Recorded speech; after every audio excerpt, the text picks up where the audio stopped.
नमस्कार, बिहार सबसे तेज न्यूज मध्ये आपलं स्वागत आहे। करकंब लोकरी वस्ती येथे अतिशय धक्कादायक घटना घडली आहे। शनिवारी दुपारी शाळेमध्ये विद्यार्थी शिकत असताना ऐन वेळीच विद्यार्थी बचावले गेले। कारण का अनेक वेळा स्लॅबची शाळेच्या इमारतीची व बालवाडीची दुरुस्ती करण्यात आली होती, तरी देखील ह्या इमारतीची दुरुस्ती अतिशय निकृष्ट दर्जाची केली आहे असे दिसून येत आहे। ज्या स्थळी गेल्यावरती पाहिलं की खाल्ल्या बाजूने छत पडला गेला आहे, विद्यार्थी शिकत बाहेर आहेत आणि अंगणवाडी सेविका सुद्धा बाहेर विद्यार्थ्यांना शिक्षण देत आहेत। अशा परिस्थितीमध्ये जिल्हा परिषद असेल, ग्रामपंचायत असेल, प्रशासकीय अधिकारी असेल यांनी दुर्लक्ष केलेले आहे दिसून येत आहे। तरी देखील यांनी याकडे लक्ष द्यावे आणि निकृष्ट दर्जाचे काम केल्यामुळे अशा अधिकाऱ्यावर, कंत्राटदारावर कारवाई करणार का असा प्रश्न उद्भवतोय।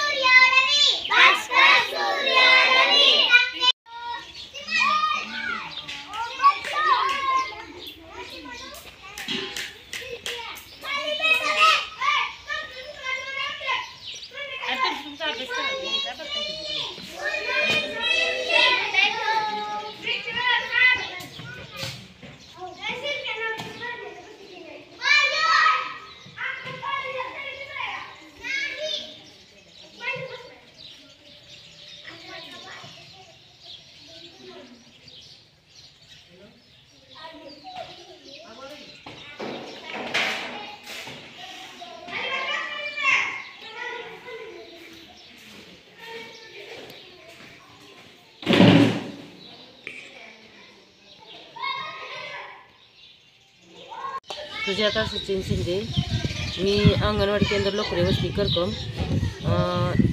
प्रथम बांधकाम 2006-07ला झालेलं आहे। मी इथं 2013 पासून जॉब करते। मग नंतर 2017-18 मध्ये दुरुस्ती केली ग्रामपंचायतने। काय दुरुस्ती केली? स्लॅबची पण केली आणि फरशी पण टाकली त्यांनी। बांधकाम झाल्यानंतर परत अजून पडझड झाली ते का? हो। काय झालं ते पडझड तेच ना, स्लॅब पडझड झाली त्यावेळेस पण झाली होती। हां। आणि हे आता कधी झाले पडझड? आता ही 2019 पासून थोडं पडतंय। 2019 पासून पडतंय थोडं। पाहणी करायला कोण आलते का? जिल्हा परिषदचे अधिकारी किंवा ग्रामपंचायतचे कोण? ग्रामपंचायतचे आलते की, आमचे ऑफिसचे पण आलते, CDPO साठी मॅडम। बर, काय बोलले त्यावेळेस? करतो म्हणले ते वरून। त्यांच्या आमच्या ऑफिसचे कसं आहे, 8 वर्ष पूर्ण झाल्यानंतर दुरुस्ती येते वरून। हो। हां, मग आता 8 वर्ष पूर्ण झाले, आता दिला त्यांनी प्रस्तावावर। बर, मग आता शनिवारी पडलंय त्या दिवशी। इथं सेविका किती आहेत? एक सेविका, एक मदतनीस। एक मदतनीस आणि एक सेविका। पट किती आहे बालवाडीचा? 3 ते 6 चा 26 आहे। 3 ते 6 चा 26। किती ते किती बालवाडी भरते आपली? आता ही 9:30 ते 3:45 पर्यंत। पडझड कधी झाली म्हटलं आता तुम्ही? शनिवारी, कालच्या शनिवारी। दिनांक काय? 13/7। 13/7। तेव्हापासून बाहेर विद्यार्थ्यांना शिकवताय का तुम्ही? हो, शेडमध्ये पण बसतोय सर आल्यानंतर। बर, तोपर्यंत तिथं बसतोय। पडल्यानंतर, आता पडल्यानंतर कोण बघायला आलतं का? हो, वरिष्ठ तुमचे कोण? हो। कोण आलते? नागणे साहेब, शिंदे साहेब, कोकटे मॅडम आमचे सुपरवायझर। बरं, ग्रामपंचायतचे कोण आलते का? कोण? शिंगते, परत उपसरपंच शिंगते, परत दुसरे दोघं ते होते, काय माझ्या ओळखीचे नाहीत बरं का ते वगैरे। काय बोलले ते ग्रामपंचायतचे वगैरे? करतो म्हणले, बघू। शनिवारी चालते का? नाही, सोमवारी रविवार आला ना, हो, मग सोमवारी आलते सगळे। सोमवारी आलते। ओके। नमस्कार, माझे नाव विनोद नवनाथ सावंत, उपशिक्षक जिल्हा परिषद प्राथमिक शाळा लोकरी वस्ती करकंब, तालुका पंढरपूर, जिल्हा सोलापूर। मी या शाळेमध्ये 2015 मध्ये आंतरजिल्हा बदलीने अहमदनगर जिल्ह्यातून येथे आलो।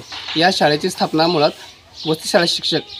वस्ती शाळा म्हणून सन 2005 मध्ये झाली आणि या शाळेची स्थापना जी आहे ती मान्य श्री नागनाथ विष्णू घाटळे सर यांनी या शाळेची स्थापना केली आणि 2009 मध्ये जे शिक्षक होते महेश अशोक दोंगडे त्यांच्या जागी मी इथे आंतरजिल्ह्याने बदलून आलो।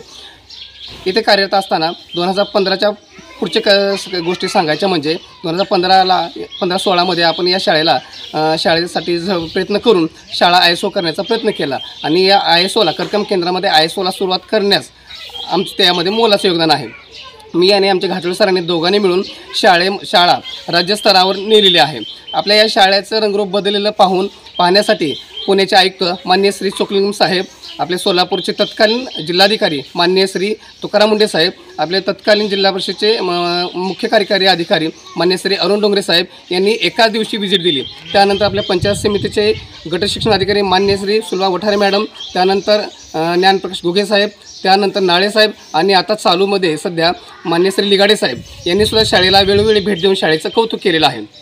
तसेच शाळेला NCERT दिल्ली आणि MCERT महाराष्ट्र राज्य यांचीही शाळेला व्हिजिट देऊन शाळेच्या गुणवत्तेची त्यांनी पाहणी केलेली आहे. शाळेची गुणवत्ता पाहून करकम हद्दीमध्ये आपली शाळा आहे, परंतु बार्डी गावातनं, त्यानंतर कवडे वस्ती, सुतार वस्ती, त्यानंतर करकम गावातनं, अशा मोठमोठ्या गावातनं वस्तीवरून आपल्या शाळेला मुलं येत आहेत. 19 पटाची शाळा, ज्यावेळी मी 2015मध्ये या शाळेमध्ये आलो त्यावेळेस 19 पट होता आणि हा पट वाढून 48 पटापर्यंत या शाळेची पटामध्ये वाढ झाली आहे. या शाळेला लोकसहभागातून गावातील सर्व पालकांनी आणि ग्रामस्थांनी वेळोवेळी मदत करून शाळेला तारेचं कंपाऊंड, गेट आणि 3 वेळेस रंगकाम शाळेचं करून दिलं आहे. शाळेचे बांधकाम कधी झालेलं आहे? शाळेचं बांधकाम 2008-9 मध्ये झालेलं आहे. त्यानंतर काय ते स्लॅब ढासळलेलं आहे आतून, तर ते आपल्याला आता करावं लागणार आहे, परंतु ते गळू नये म्हणून मान्य श्री विवेक नाना शिंगटे ग्रामपंचायत सदस्य यांनी पाहणी केली का? PCC करून दिलेलं आहे. कधी केले ते PCC त्यांनी गेल्या वर्षी करून दिले आहे. बरं, आता हे PCC केल्यानंतर पण पडलेली आहे शाळा? नाही, हे PCC केल्यामुळं आपली जी शाळा पूर्णपणे आतून जे गळत होतं, थेंब गळत होतं, ते पूर्णपणे गळायचं थांबलेलं होतं. परंतु वर जे आपण जे पाठीमागे झाडं होते, पाठीमागल्या साईडला आणि बदामाचे झाडं होते, ते उन्हाळ्या सुट्टीमध्ये ते पानगळ होऊन त्यावर पाणी स्लॅबवर पानं साठली आणि त्यामुळे पाईपमध्ये ते पानं अडकून पडली आणि सुट्टीचा कालावधी होता त्यामध्ये आणि त्यांना पाण्याला बाहेर जाण्यासाठी वाट न मिळाल्यामुळं ते थांबून ते एका ठिकाणी असं तलाव साठल्यासारखं झाला आणि त्यामुळे ते पडलं. ते PCC केल्यामुळे पडलेलं नाही. ते स्लूपिंग व्यवस्थित न झाल्यामुळे ते पडले, पाणी साचले गेले, कचरा जास्त जमा झाला. स्लूपिंग व्यवस्थित झाली नाही त्याची. आता हे पडल्यानंतर कोण पाहण्या करायला आलं होतं का? आता ग्रामपंचायत सदस्य वगैरे येऊन पाहून गेले. काय म्हणले? ते लवकरच आता कारण पाठीमागल्या याच्यामध्ये त्यांचे जे काय वितायक असतो त्याच्यामध्ये त्यांनी बोर आणि हे PV ब्लॉक आणि हे शालेचं रंगकाम त्यांनी स्वतः करून दिलं आहे. आता हे जे किरकोळ दुरुस्ती आहे ते सुद्धा ते करून लवकर देतो म्हणून सांगितलं चालू मध्ये. आता हे बघा, हे आपले हे पाणी झिरपलेलंच आहे. हे आता मध्ये जास्त कंटिन्यू पाऊस होता. हे पूर्ण स्लॅबला PCC केलेलं आहे का? हो. तरी पण पाणी झिरपतंय. पाणी झिरपत नाहीये, हे पाणी आलेलं आहे स्लॅब मध्ये. कशामुळे येतंय? हो. तर यावर सिंटेक्स बसवलेला आपण पाण्याचा. बर, मग ते पाणी टाकलं ना तरी पडत नव्हतं हे. मग तसं आणि आम्ही वाळ वगैरे आणून ठेवलेलं आहे.